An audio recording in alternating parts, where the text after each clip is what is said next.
Hello greetings to all of you. Welcome to Sunrise Academy. और रात के 9 बज चुके हैं, हम लोग एक बार फिर से लाइव आ चुके हैं, लेकिन सिर्फ 2 ही स्टूडेंट जुड़ पाए हैं आज। चलिए ठीक है, फिर क्वेश्चंस के आंसर दीजिए, क्योंकि आज ज्यादा देर लंबा सेशन नहीं होगा, सिर्फ 30 मिनट्स का सेशन है। तो एटलीस्ट 20 to 25 क्वेश्चंस तो हम लोग करें प्रैक्टिस। ठीक है। वेरी गुड इवनिंग जी Sunita ji, very good evening.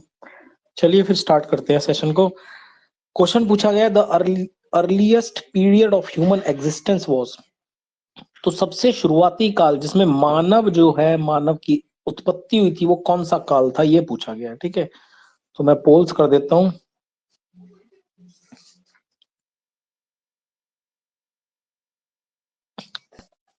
देखिए, फर्स्ट कहा गया है चैल्कोलिथिक एज यानी कि ताम्र पाषाण युग। दूसरा कहा गया है मेसोलिथिक एज यानी कि मध्य पाषाण युग। तीसरा कहा गया है पैलियोलिथिक एज यानी कि पूरा पाषाण युग। और चौथा कहा गया है नियोलिथिक एज यानी कि नव पाषाण काल। तो ये आपके चारों ऑप्शंस हैं। तो मानव की उत्पत्ति किस काल में हुई थी?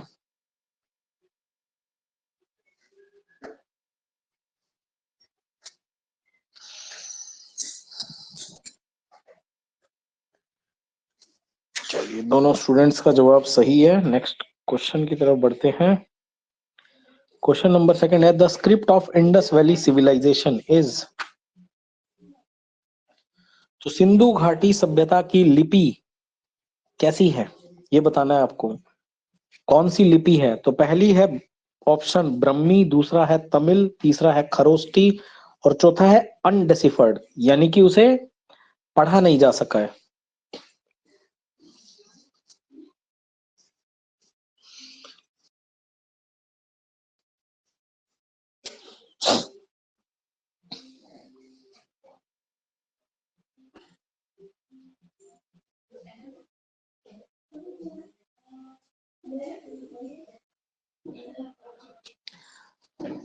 चलिए, बहुत बढ़िया, दोनों स्टूडेंट का जवाब सही है, बिल्कुल सही है। और आंसर क्या आएगा? अनडेसिफर्ड। ठीक है,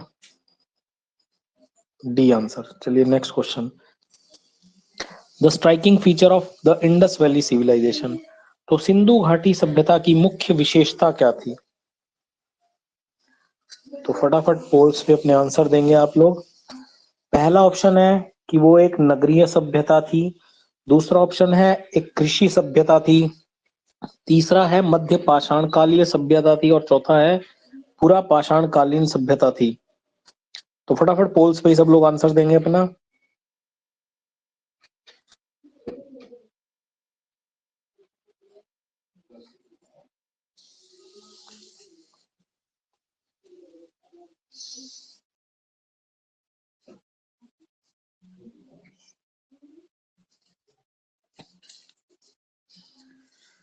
देखिए, सिंधु घाटी सभ्यता जो थी वो कैसी थी? दोनों ही स्टूडेंट का सही जवाब है। ठीक है, एक अर्बन सिविलाइजेशन यानी कि एक नगरीय सभ्यता थी। नेक्स्ट क्वेश्चन है, which one of the following Vedas concern sacrificial formulae. तो किस वेद में सैक्रिफाइस करने के फॉर्मूले बताए गए हैं?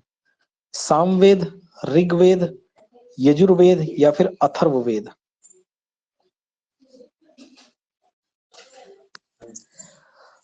फटाफट अपने आंसर्स पोल्स पे देंगे। तो किस वेद में सैक्रिफाइस के फॉर्मूले बताए गए हैं? सैक्रिफाइस, त्याग करना।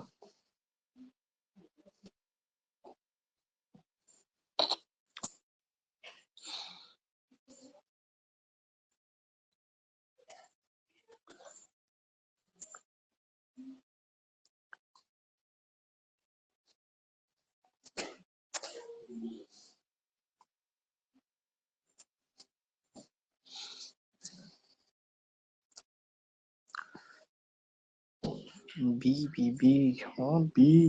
बी था इसका राइट आंसर, ऋग्वेद।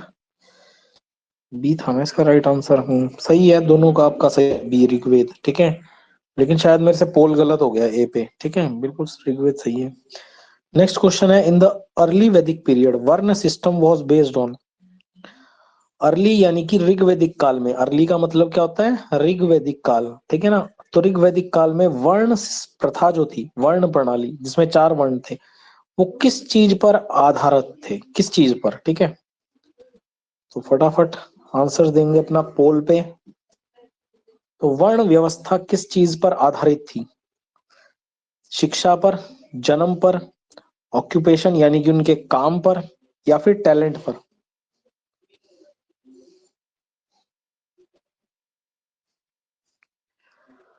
ऋग्वैदिक काल में वर्ण प्रणाली किस चीज पर आधारित थी? वर्ण थे ना, ब्राह्मण, क्षत्रिय, वैश्य और शूद्र।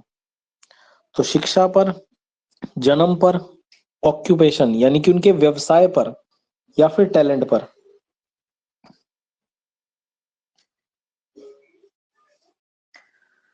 बिल्कुल वही, दोनों स्टूडेंट का जवाब सही है, ऑक्यूपेशन पर, है ना। देखो, ब्राह्मणों का काम था शिक्षा देना, क्षत्रियों का काम था समाज की रक्षा करना, वैश्यों का काम था व्यापार करना, और शूद्रों का काम था समाज की सेवा करना। उनके ऑक्यूपेशन के आधार पर था। नेक्स्ट क्वेश्चन है, the great bath of Indus valley civilisation is found at. तो सिंधु घाटी सभ्यता का महान स्नानागार कहाँ पर मिला है, ये आपको बताना है।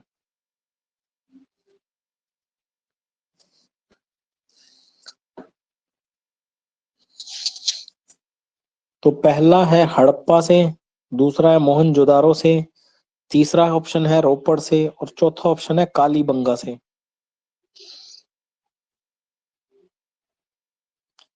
तो सिंधु घाटी सभ्यता का महान स्नानागार कहाँ से मिला है?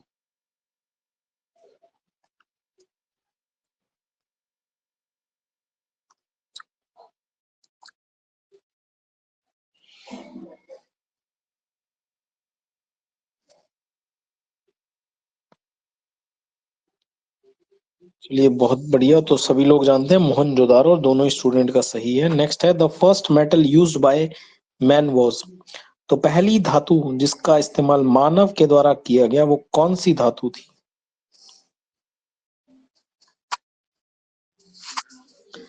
पहली धातु जिसका इस्तेमाल मानव के द्वारा सर्वप्रथम किया गया। एल्यूमिनियम, तांबा, लोहा, या फिर चांदी?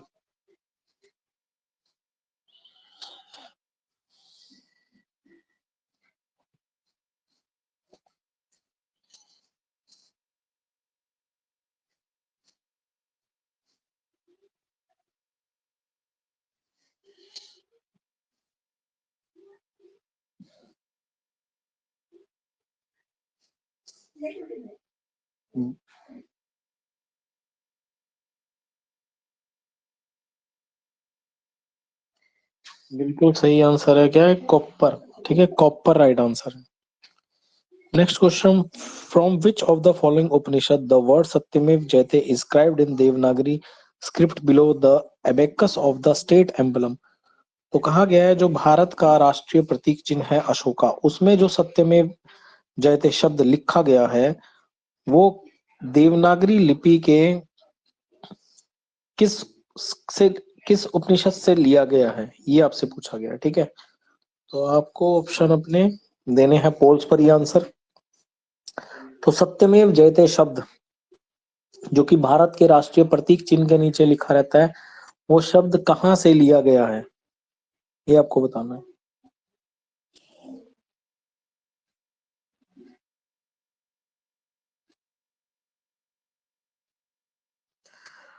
तो सत्यमेव जयते शब्द का जिक्र कहाँ किया गया है, कहाँ से लिया गया है? जो भारतीय राष्ट्रीय प्रतीक चिन्ह में सत्यमेव जयते शब्द है, वो कहाँ से लिया गया है?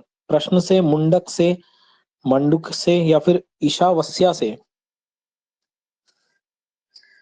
तो बिल्कुल वही, आप सभी लोग जानते हैं कि उसे मुंडक उपनिषद से लिया गया है। ठीक है, कहाँ से लिया गया सत्यमेव जयते शब्द को? मुंडक उपनिषद से।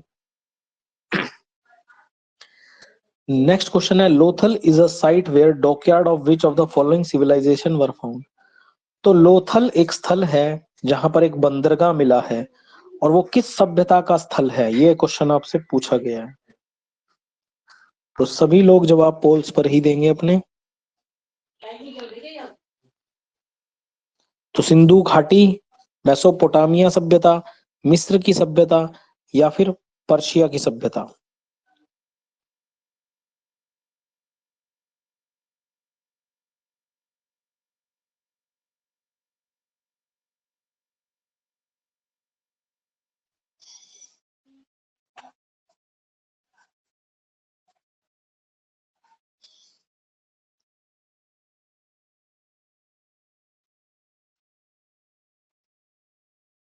ये 3 स्टूडेंट्स जुड़े हुए हैं और सभी का आंसर बिल्कुल सही है, Indus valley civilisation. Next question है, which was the only Indus city without a Citadel.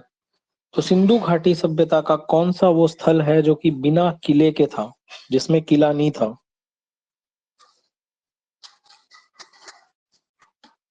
देखो, सिंधु घाटी सभ्यता के शहरों की एक बात अच्छी थी कि हर सभ्यता में किला जरूर होता था, जो पुरोहित के लिए या फिर राजा के लिए होता था। ठीक है, लेकिन एक स्थल था वहां का ऐसा जहां पर किला मौजूद नहीं था, तो उस स्थल का नाम बताना है आपको। तो कालीबंगा, हड़प्पा, मोहनजोदारो या फिर चढ़ूदरो।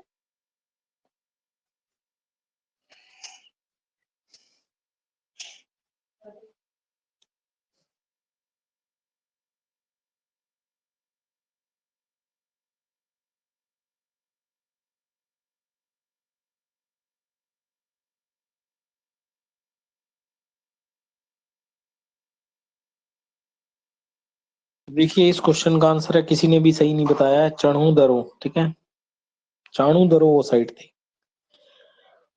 नेक्स्ट है, हड़प्पन सभ्यता की खोज किस वर्ष हुई थी। हड़प्पन सभ्यता की खोज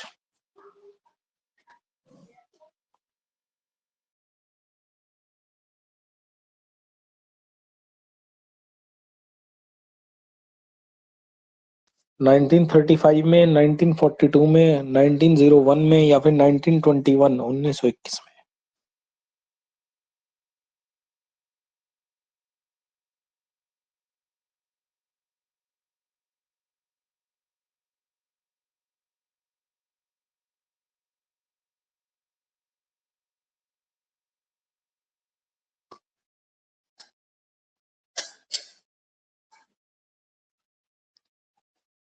दो स्टूडेंट ने जवाब सही दिया है, अंजू कुमारी और सुनीता जी ने। बिल्कुल 1921 में। आप जानते हैं कि पहला स्थल दयाराम साहनी के द्वारा जिसकी पुष्टि की गई थी, और वो था हड़प्पा।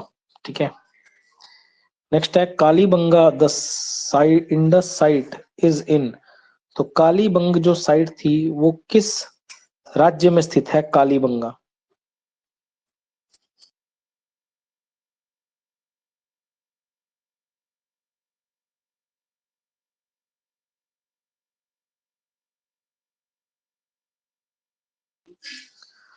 तो सिंधु घाटी सभ्यता का जो स्थल है कालीबंगा, वो किस राज्य में स्थित है।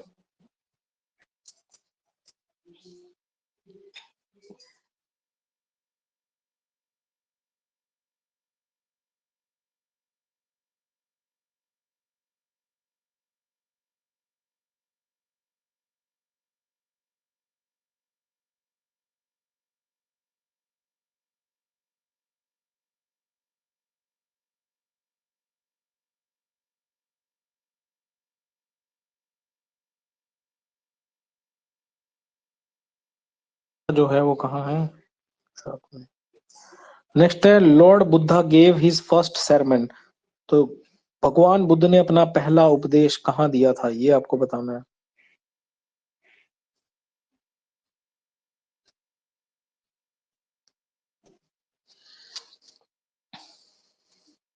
तो भगवान बुद्ध ने अपना पहला उपदेश कहाँ दिया था, सारनाथ उत्तर प्रदेश में, बोध गया बिहार में, नालंदा बिहार में या फिर नन ऑफ द अबव, इनमें से कोई नहीं।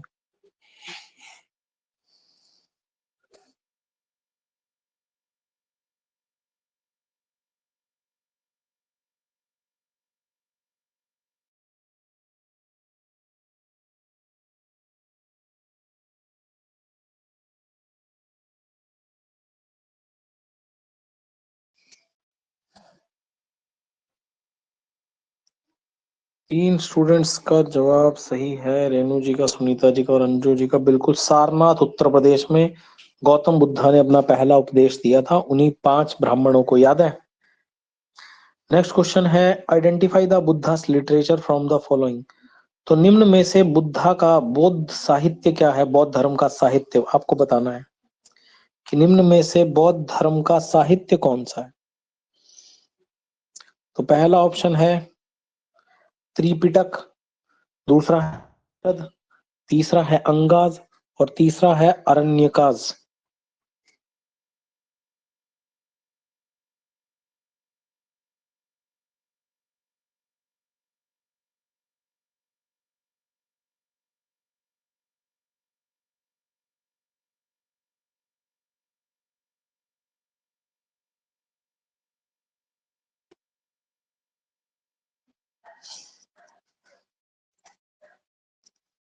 चलिए बहुत बढ़िया, रेणु जी और सुनीता जी का सही आंसर है त्रिपिटक, ठीक है ना, त्रिपिटक। देखो उपनिषद और अरण्यक जो है वो वैदिक एज की किताबें हैं, पंग जो है वो जैन धर्म की हैं, और त्रिपिटक बौद्ध धर्म की है, ठीक है। नेक्स्ट है, अजंता अलोरा की जो गुफाएं हैं वो किससे संबंधित हैं? अजंता और एलोरा की गुफाएं मैंने बहुत अच्छे से अभी अभी 2-4 दिन पहले ये क्वेश्चन कराया है। जैन धर्म से, बौद्ध धर्म से, या फिर हिंदू धर्म से, या फिर सिख धर्म से?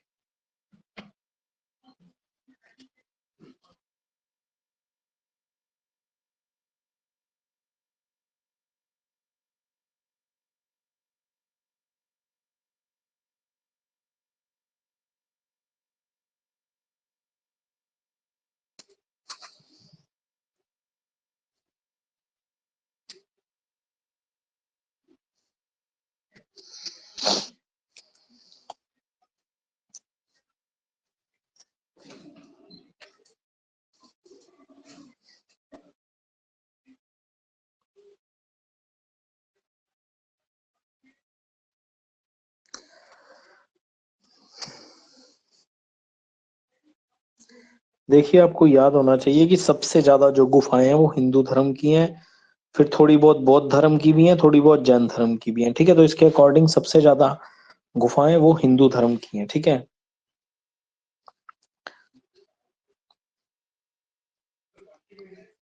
क्योंकि राष्ट्रकूट शासकों ने इन्हें बनवाया था ना, और राष्ट्रकूट शासक हिंदू धर्म को मानते थे।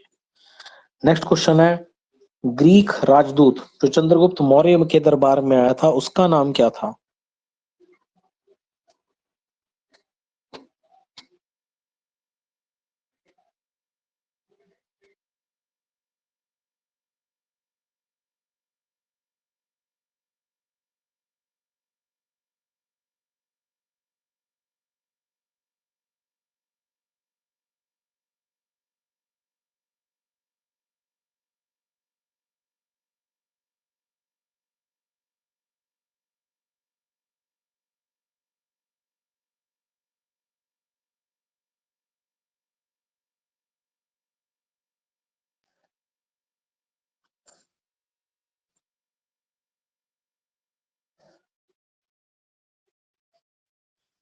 तो एक ही स्टूडेंट का जवाब सही है, सुनीता जी का। मैगस्थनीज। तो मैगस्थनीज था जो कि चंद्रगुप्त मौर्य के दरबार में यूनानी राजदूत आया था।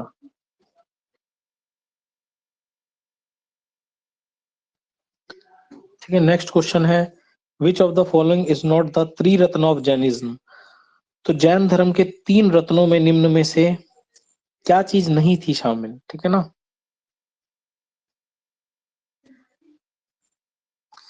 जैन धर्म के 3 रत्नों में निम्न में से कौन सा सम्मिलित नहीं था? ऑप्शन है राइट, फेथ। फेथ का मतलब होता है विश्वास करना, सम्यक विश्वास, ठीक है। दूसरा है सम्यक ज्ञान, तीसरा है सम्यक दृष्टि, और चौथा है सम्यक कंडक्ट, सही सम्यक आचरण।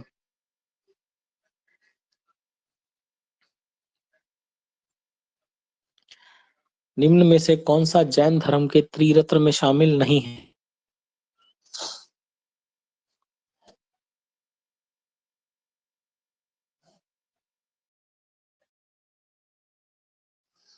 चलिए सुनीता जी का सही आंसर है राइट व्यू, ठीक है, राइट व्यू आएगा इसका आंसर।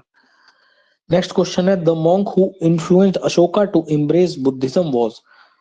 तो किस बौद्ध भिक्षु ने अशोक को बौद्ध धर्म अपनाने के लिए प्रभावित किया था, इन्फ्लुएंस किया था, ठीक है।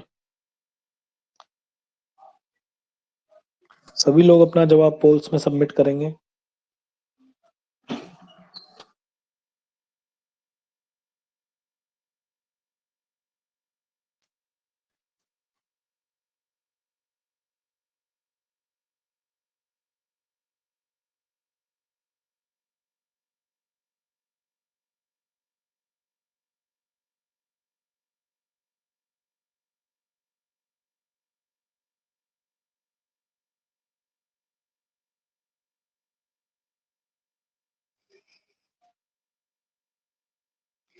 बिल्कुल, उपगुप्त के कहने पर अशोक ने बौद्ध धर्म को अपनाया था, ठीक है।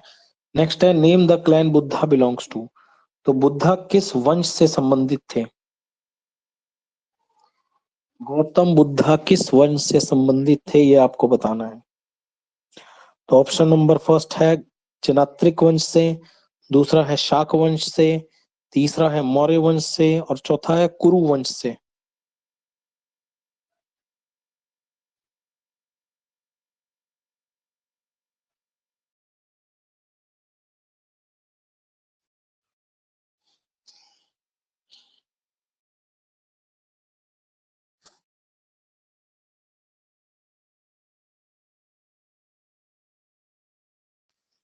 देखो इसका आंसर सुनीता जी ने बिल्कुल सही दिया, शाक वंश के थे, इसीलिए गौतम बुद्धा को शाक के मुनि भी कहा जाता है। ठीक है, शाक के वंश के थे उनके पिताजी जो थे गौतम बुद्धा के, शुद्धोधन, जो राजा शुद्धोधन थे, तो वो शाक वंश के थे। ठीक है, नेक्स्ट है who propounded the eightfold path for the end of misery of mankind.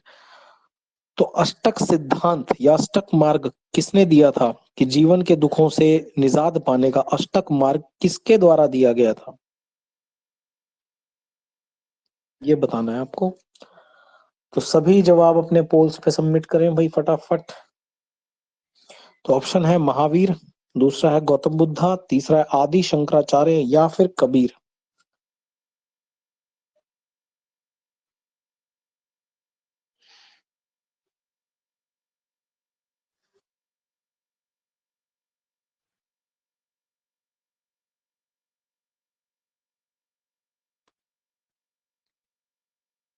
तो ये जवाब सही दिया है सोनू बालाजी ने। तो गौतम बुद्धा जी ने अष्टक मार्ग दिए थे और बताया था कि आप अपनी इच्छाओं पर काबू कैसे पा सकते हैं अष्टक मार्गों की सहायता से। नेक्स्ट क्वेश्चन है द अजीवक वर अ, अजीवक जो था कौन था वो।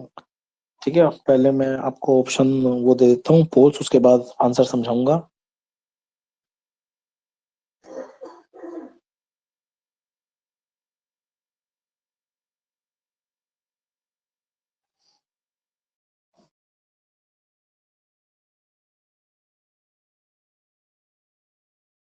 तो ऑप्शन है बुद्धा जी के समकालीन एक भिक्षु था, ठीक है ना, बौद्ध धर्म की कोई शाखा थी, तीसरा है एक संप्रदाय था जो कि चरवक के द्वारा जिसकी स्थापना की गई थी, या फिर एक संप्रदाय था अ, जो कि आदि शंकराचार्य ने जिसकी स्थापना करी थी, शंकराचार्य ने।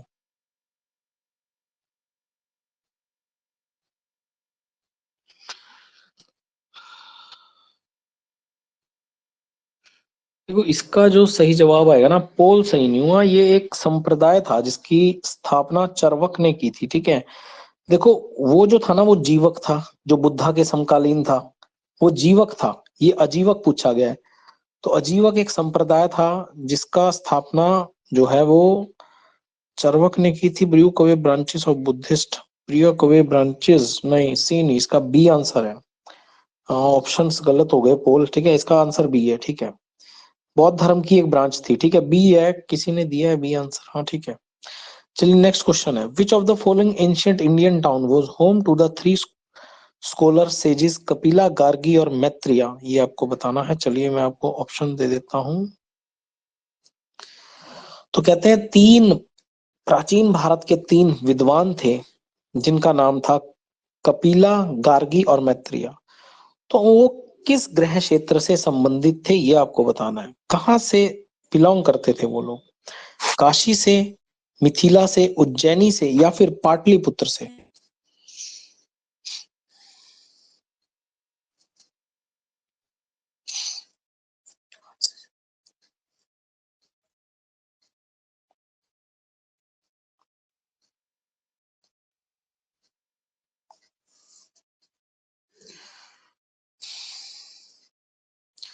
तो इसका आंसर है उज्जैनी।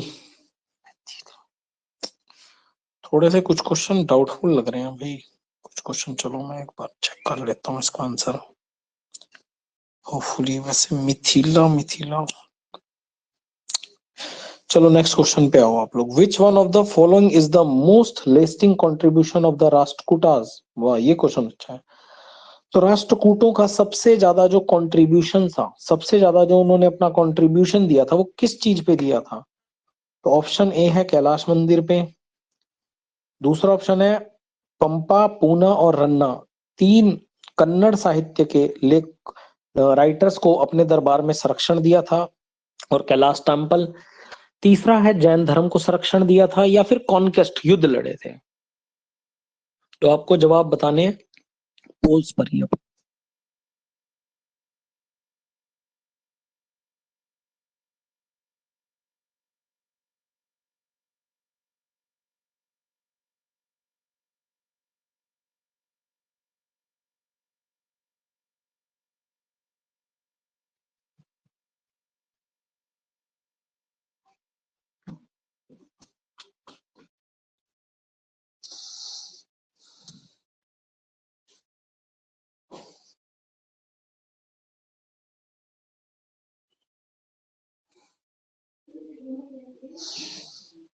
तो बहुत बढ़िया, दो लोगों ने जवाब सही दिया, अंजू कुमारी और सोनू बालाजी ने।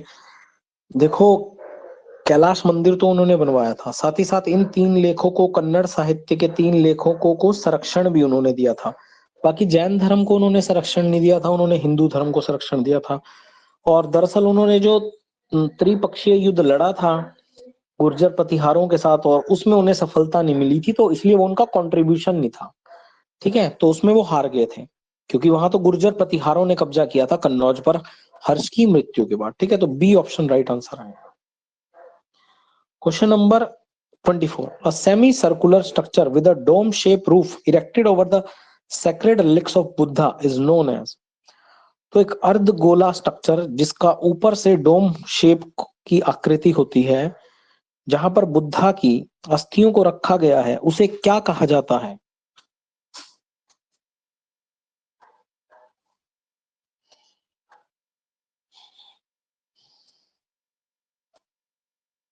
तो एक अर्धगोला जो डोम शेप का है, जिसकी छत डोम शेप की है, और जहां पर बुद्ध की अस्थियां रखी गई है, उसे किस नाम से जाना जाता है? तो ऑप्शन फर्स्ट है स्तूप, दूसरा है लेख, तीसरा है स्तंभ, और चौथा है मोनोलिथ्स, जो कि लघु लेख होते हैं आपके। मोनोलिथ्स एकाश्म पत्थर पर बने होते हैं ना, मोनोलिथ।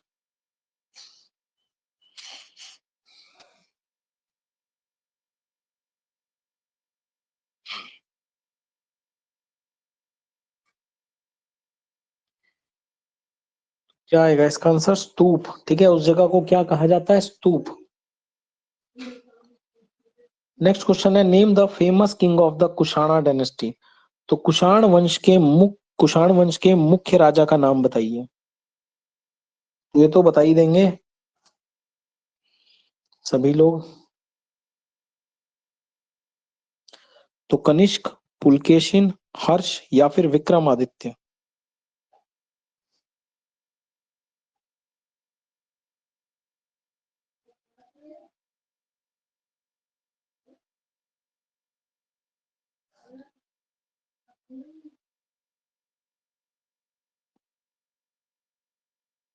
बिल्कुल, तीनों स्टूडेंट्स का सही है, कनिष्क। ठीक है, पुलकेशिन चालुक्य किंग था, हर्ष वर्धन डायनेस्टी का था, और विक्रमादित्य उज्जैन के राजा थे। नेक्स्ट है, who was the grandson of Ashoka. तो अशोक के पोते का नाम बताना है।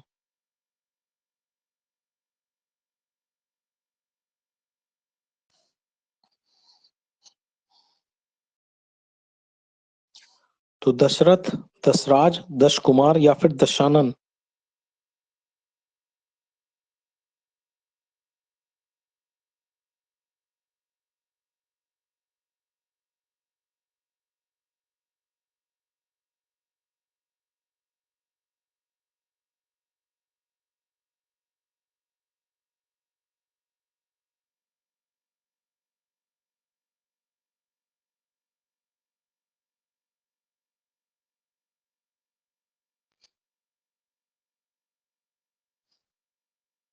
तो दशरथ था, ठीक है ना?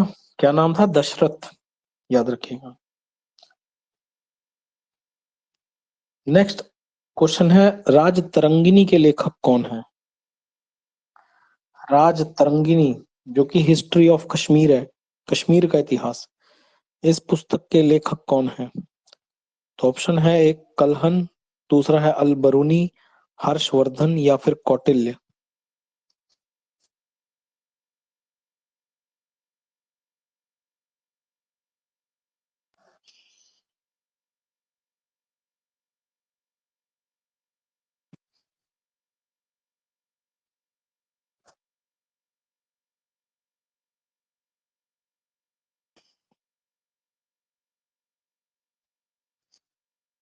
राजतरंगिणी के लेखक, भाई क्या बात है, सभी ने जवाब सही दिया है, कल्हन है, ठीक है, जो कि हिस्ट्री ऑफ कश्मीर है। नेक्स्ट है the Chinese pilgrim visited in during the region of Harshavardhan. तो उस चीनी यात्री का नाम बताइए जो हर्षवर्धन के समय पर भारत आया था।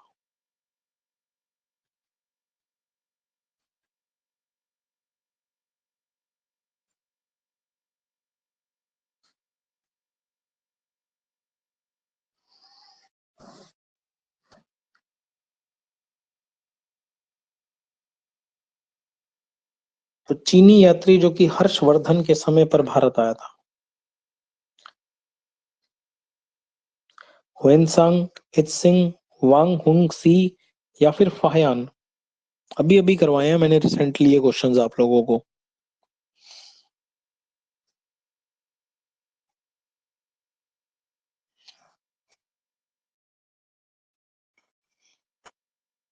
तो भाई इसका जवाब रेणु जी ने सही दिया है, ठीक है ना। देखो, हुएनसांग जो था वो चंद्रगुप्त सेकंड के दरबार में आया था, पहला चीनी यात्री, और फाहयान दूसरा चीनी यात्री था जो कि हर्षवर्धन के दरबार में आया।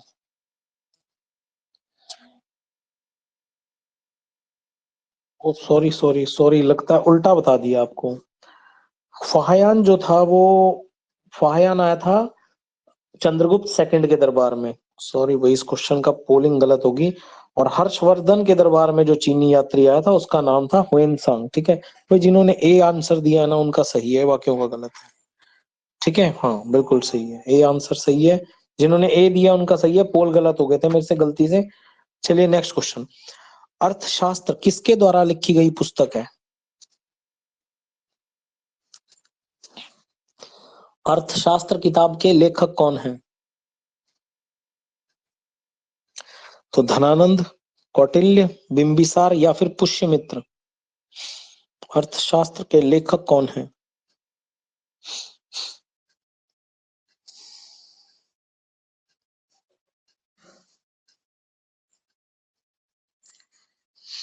तो भाई ये तो सभी ने पता होगा, बिल्कुल सभी ने सही जवाब दिया है, कौटिल्य ने। बस आज का अब लास्ट क्वेश्चन करेंगे हम लोग, क्वेश्चन नंबर 30।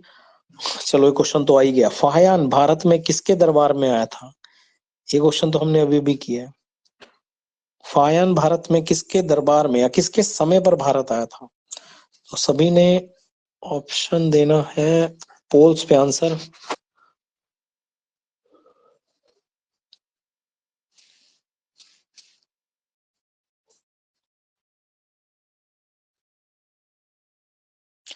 तो फाहयान भारत के में किसके समय पर भारत आया था? ये क्वेश्चन वैसे अभी हमने पिछले क्वेश्चंस में भी कवर कर लिया है।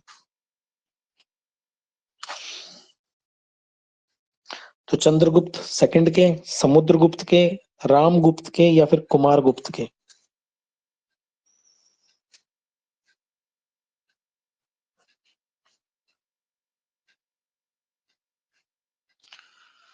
तो भाई सभी का जवाब बिल्कुल सही है, ठीक है।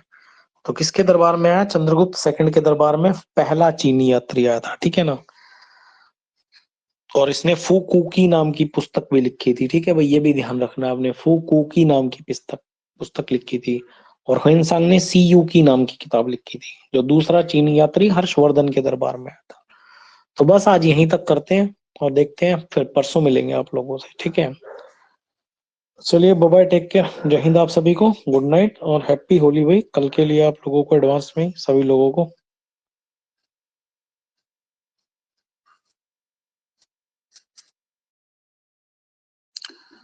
कालीबंगा राजस्थान में है? हाँ तो राजस्थान में ही बताया होगा बेटा, राजस्थान में नहीं बताया क्या? हम्म, पोल गलत हो गए थे क्या कुछ? हम्म। हाँ ठीक है, राजस्थान में है कालीबंगा। ब्लैक बेंगल्स बिल्कुल राजस्थान में। पोल्स कुछ और हो गया था, गुजरात बताया था। अच्छा, लोथल बताया था पोल में। चलिए कोई बात नहीं, मैं चेक कर लूंगा एक बार, ठीक है। जो भी पोल्स की होंगे वो रिकॉर्डिंग तो होगी, मैं चेक कर लूंगा एक बार, ठीक है। आंसर की दे दूंगा मैं आपको इन सभी क्वेश्चंस की, पॉलिटी के भी जो क्वेश्चंस कराए हैं उनकी भी आंसर की दे दूंगा, ठीक है। चलिए ठीक है फिर।